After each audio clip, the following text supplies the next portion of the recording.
আমরা যা দেখি, শুনি আর ভাবি, সেগুলোই কিন্তু এই সময়ের গল্প।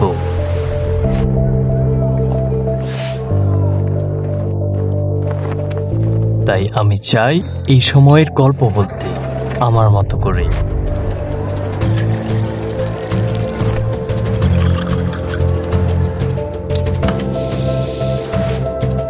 গল্পের পৃথিবীটা গড়তে পারি আমি নিজেই, যেন অসম্ভব নয় আর কোনো কিছুই।